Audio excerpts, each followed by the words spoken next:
And now that we are experiencing lately, especially in Europe, this economical crisis through the war, through the pandemic, through many factors that are coming together. And I mean, generally speaking, always when there is like a hit, the first industry to get hit, it's the one of real estate, because it's the most expensive one, let's say this way. Do you feel that there is some change, like some slowing down into this competition into the construction industry, or for now it's going okay? It's crazy. That's a short answer. Really, it's crazy. I don't know. There was a stop. We had like, pandemic. Everything was like stopped immediately for 2 weeks, and then suddenly everyone, no, we should like continue. Then it went up, and then again it slowed down. So it was like this. They were horrible weeks, actually. Really crazy. You got phone calls in every 10 minutes. So yeah, just everything was on hold. Like panic. But then it kind of recovered a bit. And then there were no competitions. I had the impression, you know that better, but I think it's like a year, there was nothing. Yeah. And that you feel now, because like if you don't do a competition like 2 years ago, then you will not have won it, and so you don't have a building site now. So we feel that there are some like empty spaces in the system that we always have to react on. Yeah. And the crisis is crazy. Yeah, I mean we're kind of in a very lucky position, because actually there were kind of competitions between while the lockdowns basically after the first lockdown, and we were really lucky that I think we won 4 competitions in a row at this moment. So now and. Those projects starting now, or they started half a year ago. So of course everybody was a little bit more on hold. The whole process was longer than normal. Now what we can now feel is that I think the whole spectrum of architecture now changes a little bit. We now got a lot of new projects, or they asked us for our design for not building new but rebuilding, working with actually built buildings. I think that's very interesting now, and because the city material has become so expensive that it starts to get more interesting again to refurbish or renovate or change existing buildings into new, which is a good thing actually. It's funny. Yeah. Yeah, we're having a similar experience here in Germany, and also now we are very interested to see how it's gonna change after the new year start, because there will be the new European Union ecological laws that are gonna start kicking in, which means that the requirements for all the buildings will get way higher and will get tougher, and that's good. I mean, because then you have more constraints, and then you have to you don't have to be so much into constantly trying to bring your client on your side and explain that this is actually the best way. It will be kind of by law, so it will be a little easier. And also we are prepared. Yeah. But also there will be also like the incentives from the EU. They will give some money if you do the things correctly. So I think that will be very interesting. And I'm curious in this sense of order of the logic of the construction process. What is the process in the competition team? Like, is it I've talked now to many architects from different countries from all around the world. The main thing is they say it's also very nice to have this diverse culture so that you get like a democratic like feedback in the process of design. For you, Oliver, how is it to be the head of design, to taking the decision? Do you feel like the responsibility when you hand in the project if it doesn't work, or is it the fruit of the intellect of everybody here in the office? No, the cool thing about a big team and a big competition team is that you have a lot of brains and that you have a lot of people to talk about. And we're talking a lot about projects, and we're always looking for good references. And we also have our unique teams here in the office. Some are specialized in sustainable topics. Some are specialized in our working tools, APRECIATED, and all those things. And so we are learning a lot, and we're learning from the different groups, and we're learning from mostly we learn from competitions we lost. So how we can do it better. And if you do architecture competitions, you are losing more often than you are winning. And so we are learning a lot. And I think what is very important here in the team that we don't have this one path, this one way how we are doing competitions, how we're doing projects, how we are starting with projects, because then you are getting a one-trick pony, and we don't want to be in that. So we are talking a lot. We are also talking really a lot about how to do competitions and how to make it better. And so talking is the main thing. A lot of designs also are created not in the competition team. So it's not like like there is a competition team and you have to win, and then this package will be given to the next one. It's very open-minded, I would say. You're also involved in execution planning, so it's a very natural atmosphere, and I think we can say we have very good structures, which are not like a typical pyramid. Like there is the head, and there is the second, and then like everybody who is important, who can do something good, will have the opportunity to do it. Mm-hmm. So you can, if someone is really good at graphic design, they will be like head of graphic design for this competition. And if somebody has a really good idea, then for some other competition, we have Falk now, is a new guy. He's like, how long is he here? And he's like running this idea of this competition. And our job is just to feel and see them and see who will be like useful. It's a bit of a bad word, but who performs at best at different roles, so to say. Yeah, and I think we really like this kind of thinking, because in this world where everything changes very quickly, we have to adapt very quickly. And like these pyramid structures they're too slow, to be honest. So we really need to be flexible, and at the same time give people like the security that they can say whatever they need to say and want to say. I think, I would say that's one of our success stories, and we're very open. And there is this one thing in the office. A good idea always is a good idea. Yes. So and it doesn't care if it's my idea, or if it's Matthias' idea, or if it's a good idea of an employee. Or so we don't have the big egos. We don't say this is my idea, this is my design, whatever. It's just a we.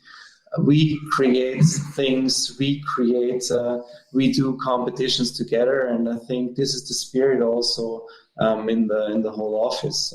We're doing things together. We are also partying together. Also, we are doing cool designs and also sustainable work, and also work which has a meaning, which is not only a napkin and a big, I don't know, a nice shape. We want to do a meaningful building and a meaningful work, and that's our way. Yeah, that sounds very positive and very good, and this is what I like. Also, in the approach I've experienced in Germany, and I've seen in Denmark and the Netherlands. It's very similar. And are there some of your projects that you have done so far that are like the, let's say, the flagship projects that are you most proud of, or some particular projects that I don't know, has been challenging, that have taught you something special? I don't know. Every office has their like highlights, so to say, or their, as you said, challenging moments where they learn a lot. My favorite project is always the next. I'm yeah, really. I'm falling in love with a lot of projects, and of course there are projects known better for GernerGernerPlus, and of course there are projects which are published more and better than other projects, but the project we are working on this time is always our favorite, or it's always my favorite. And I don't have, I have one favorite because I like the story behind it. I think it's our smallest project we ever did. It's just 43 square meters. And there was clients coming to the office. And actually, it was a talk with my dad, and he was like, he's owner of a car company, where he's selling really cool supercars and super fast. I don't know, I'm not into this car thing, but they're looking good. And he was like, I have all those cool cars, and sometimes I'll take one with home, and I always have to park at the street, and I need a new garage.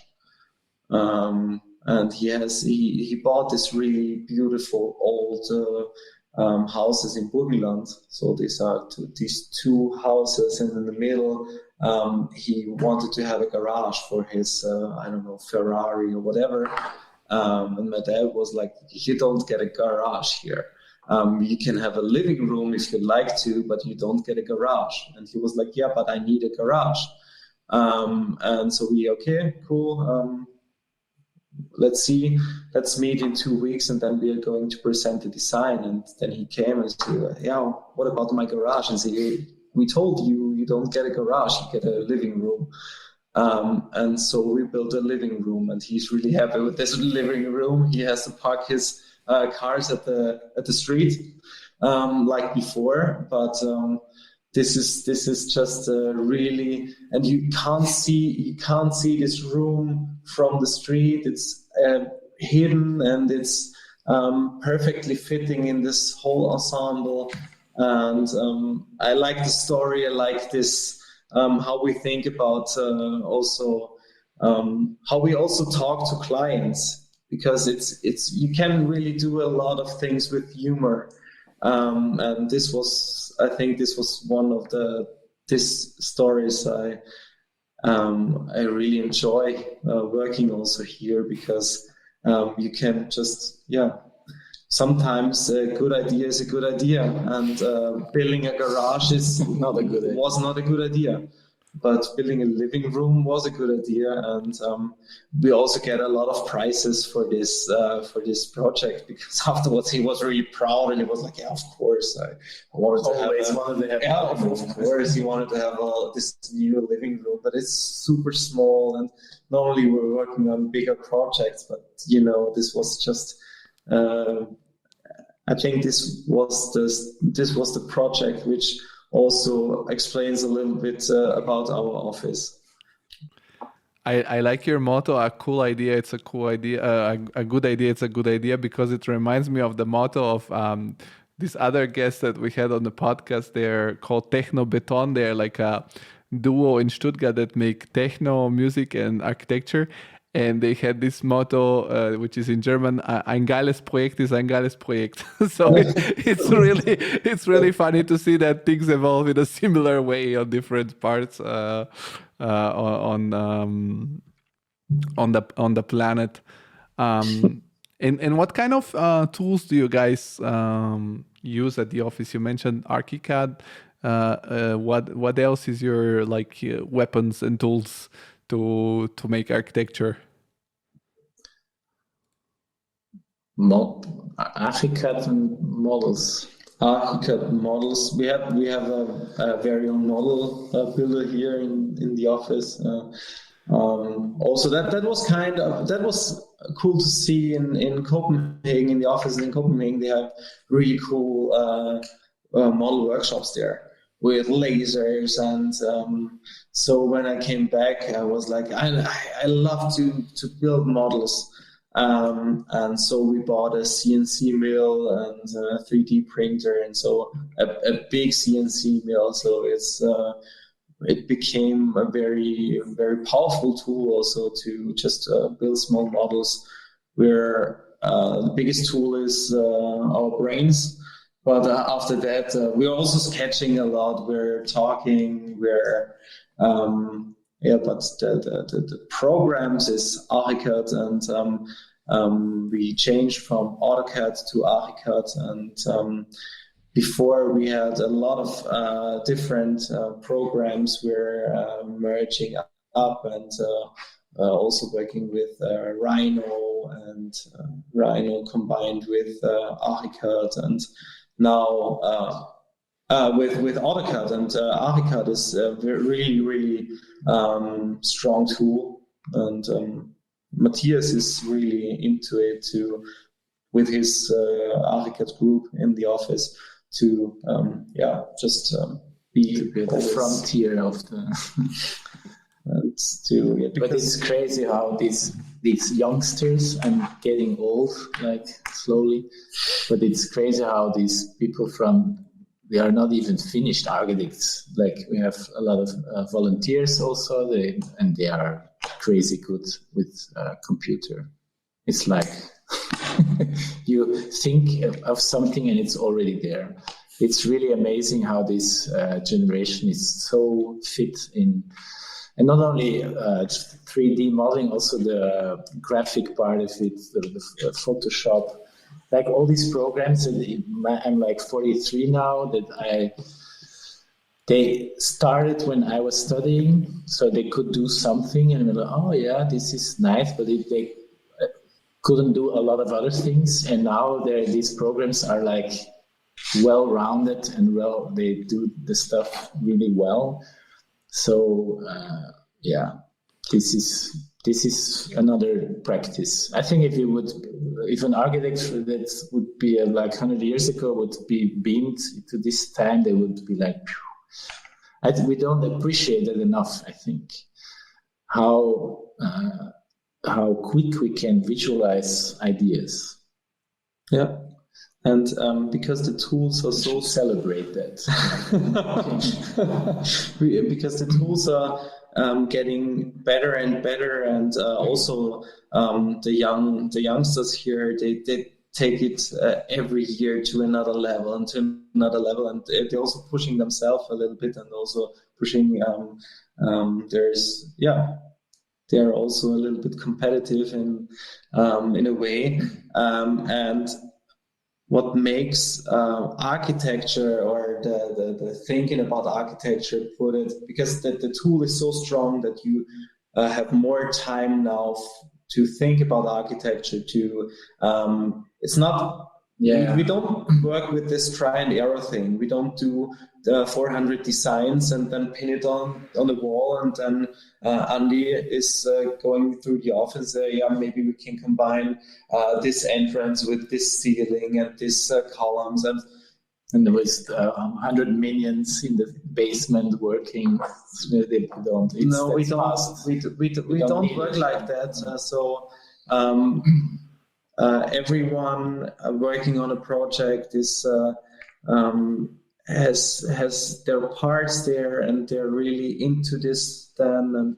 And it's not that we are doing kind of 10 versions or something like that. So we are often sitting next to them. We see what they are doing. So we are creating 1 or 2 good ideas, and then we're talking about it in a team, and make this one idea better, and not just thinking about 400 different versions of one thing. So I think I think that changed a little bit in the last couple of years. I think in the last 3-4 years that we're more into this work and more focused on what we're doing, and because the tools give us now the time and the space for think more, and not thinking about how can we do things at the computer, because everything is so fluid right now, and it's more or less just this from brain to hand is getting faster and faster. Yeah, no, that's definitely true. And I like that you guys have this approach that you focus on certain ideas and pursue them. And if you have many rabbits on the ground and you want to catch one, you have to focus on only one. Otherwise, you won't catch anything. I'm curious. Beside architecture, you guys ended up being in this sort of leadership position. What are some skills beside architecture in terms of, I don't know, leading other people that you have learned through your work practice, or maybe that,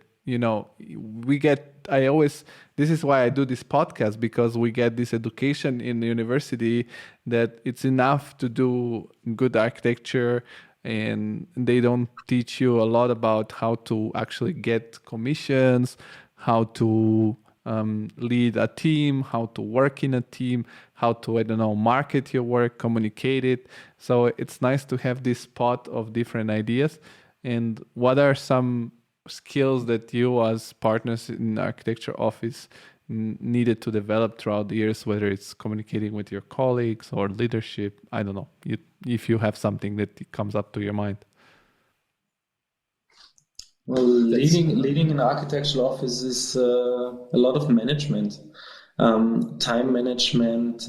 It's not that, I think when you're studying architecture and you sit there at the university, you often think that the job, the normal 9-to-5 job, or is to have only great ideas all the time, and just making sketches all the time.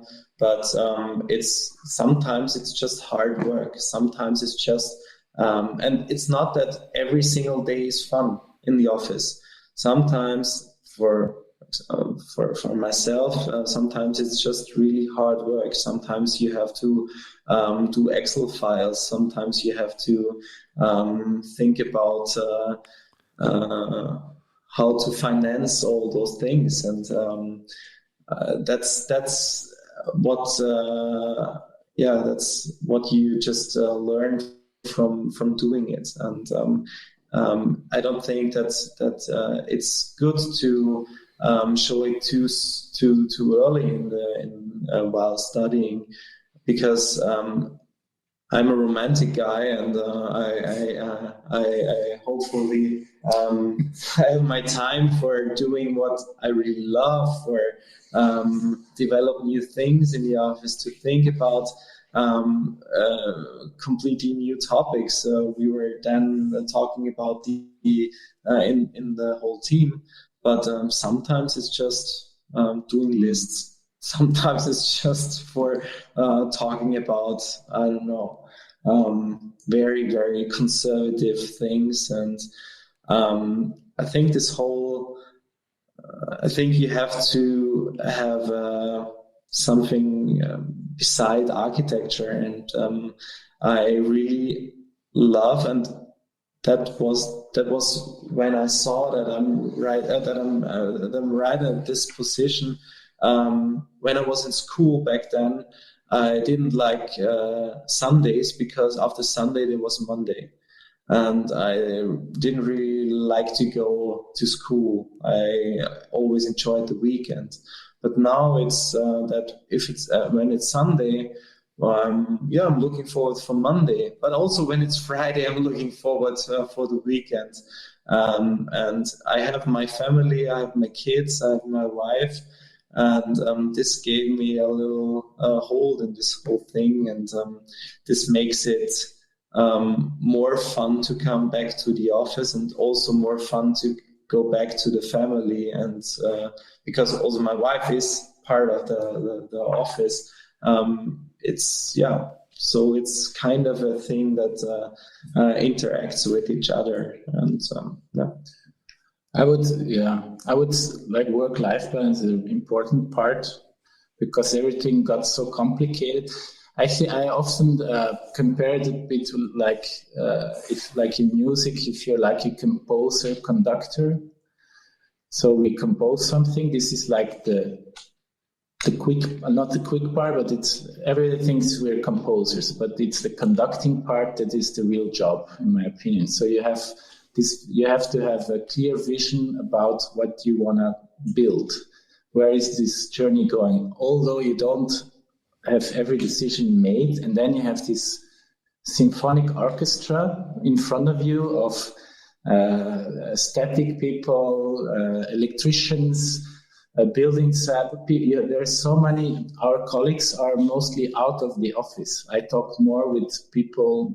I'm now talking about the building, about creating the actual construction, and you all have to know what they're doing. You have to understand their instrument, but you know you don't play it as well as they do, but you have to reach them. You have to tell them how they should play their instrument, how they should do it, because the vision is ours. And I think this is the best tip I can give. It's my only tip, I think, for younger architects is know what your vision is and just be it. And try to reach everybody with this vision, and be open to that your vision should be flexible. And this is a people skill thing. Some people you have to be a bit more forceful to, like, hey, no, I said I wanted it like this. Are people you have to be more quiet, more friendly. It's not about friendly, it's always respectful, but it's like, how do you, like in a symphonic orchestra, somebody who plays the first violin is another personality than this guy behind with his with his drums. So, and this is the same in the building side. You have so many different people, and you have to find ways to tell your story to them, so that at the end, this composition works. Yeah, this is people skills, communication. Mm-hmm. I like that definition with this analogy with the orchestra. I think it's a very beautiful analogy. This is definitely one of the all-time highlights I've heard on the podcast. It's every episode there is like a couple of gems that really stick to my head, and this is definitely one of them. Anyways, guys, talking about working life balance, I don't want to keep you away from home too long tonight.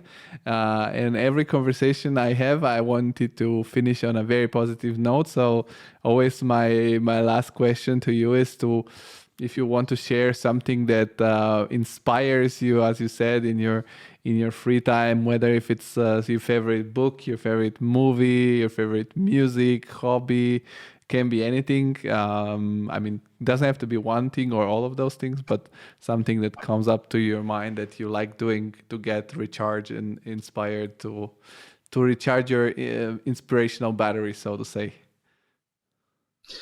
I think which we are both absolutely into it. It's we're a lot talking about football. we're absolutely football fans, and We're actually not. It's not that we're supporting teams, but we're talking about football. Okay. So you love the sport, just lovers of the sport. Yeah, as a concept also. Yeah. It's not that we're that we have our very own supporting team. I do have mine, but it's always talking about football players, about That's what we do have in common. We often talk, if we have to decide, like in team, like management, we always have these analogies with, he's more like a midfield player, you know what I mean? So maybe we should, like, it's an easy way to talk about structures and about like who does what. And he's like he needs to score his goals, but you have to remember we also need the defense, which are, that's true. It's a good way of, it's a good analogy for our everyday life.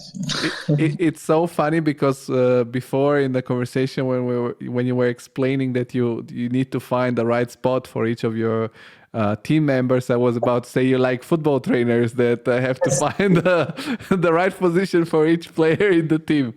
No, that's great. That's fun. I think I miss a real football buddy at any of the offices I've been so far. So you're the first architects that are into football. Maybe you should add me to your WhatsApp group or something so that we can exchange some football opinions. You're going to be invited, of course. Yeah. Actually, won a kicker table, no? Once. Right. You know, gambling. Baunetz.de. Yeah. The architectural platform Baunetz.de, they had their Tippspiel for the, I don't know, World Championship back then. European champion. The Germans were still good. Then back then. They're still good. They will come out of the group. It was just the first game, but and I think there were 1,000 groups, really 1,000 groups of 5,000 players, architectural teams, and they one group was with 5 players, and we made the second place after the whole tournament, and we won football. No, actually, we won 1,000 euros. The second prize was 1,000 euros for the team, and then the winner team called us, and they were like, "Yeah, we won this kicker table." And if we want to change the prices, so they get the 1,000 euros and we get the kicker table, but we didn't get it. No, we got the 1,000 euros, and we took the whole office, and back then we were skiing 2 days or 3 days. We went to Schladming for skiing, and we took the 1,000 euros. And the rest was paid by the office, and all the employees were skiing back then. That's a nice story to use your hobby to win a prize. Oh, that's cool. And we have a football table at our office, so we have like internal competitions. And now that the Christmas markets are open everywhere. There are the girls. Some girls in our office created their own tournament, and they play. And in the end of the tournament, some girls need to pay Glühwein, which is this warmed up wine for who doesn't know to the other. So, I mean, this is also kind of a relaxing hobby to have at the office. Well, guys, thank you very much for being on the podcast. I say to every guest that that's your first time, but it doesn't have to be your last time or the last time for some of, maybe next time you can bring up some of the other partners or some of the team members, or whenever there are some news. We'll change through, yeah, you want to share, you're always welcome back. So thank you very much for being on the podcast. Thank you for having us. Welcome. Are you in Vienna someday? Not planned yet, but next year it's an open. So if I'm in Vienna, for sure I'm gonna let you know. And likewise, if you're in Frankfurt. Yeah, thank you. Will be. Have a nice evening. Frankfurt to go to Belgium. Yeah, true. So you have to stop by. Be careful with your invitation. I'm open. We have a couch for you if you don't need if you don't have a hotel. I probably need, because I always train there because the trains are not working properly. I'm always going with train, and there is train in Frankfurt pretty often. That's Germany. Yeah. Car country. Yeah, cool. Yeah, thank you very much for having us. And next time we will get some schnitzel here in Vienna. Thank you. I'm looking forward. Yeah, a good beer. Okay. And a good year. See you. Bye-bye. Thank you. Bye.